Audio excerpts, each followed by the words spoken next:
So I want to talk about the idea of reparenting and reparenting yourself. It's no longer on our parents to be responsible for us. It's no longer on our parents to guide us, to meet our needs. There comes a point where it flips and it becomes our responsibility.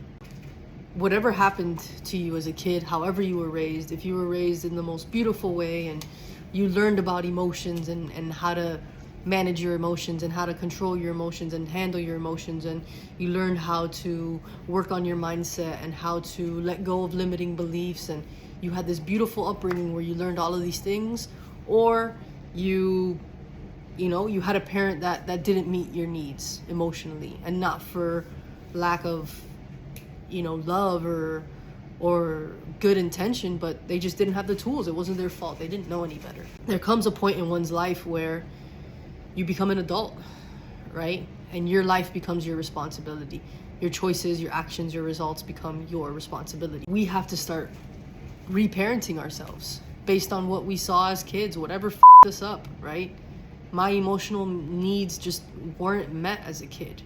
And not because my mom is a bad person, she's the best person I know, but because she didn't have the tools. She didn't know any better, and that's okay. I've gone through my process of understanding and accepting and really forgiving her for not knowing any better, right? It wasn't her fault.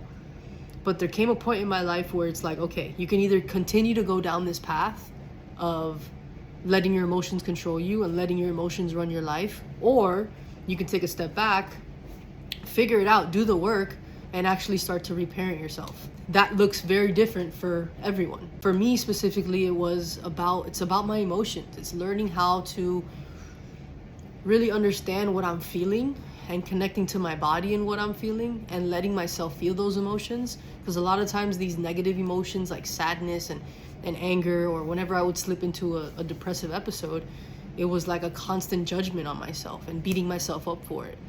And it's because when I was younger, not that I wasn't allowed to feel that way, I just don't think my mom knew how to handle me being sad or me being upset or me being anything other than happy. But it got to a point where I started to blame myself, because if I keep going down this path, it is my fault. I'm grown enough to know that if I don't do something about this, it's just gonna get worse. That's really what reparenting is you get to a point in life where you recognize that it's on you to make the changes you want to see in your life. It's on you to get the results that you want to see. We will forever be children of our parents, but that doesn't mean that we get to still act like kids.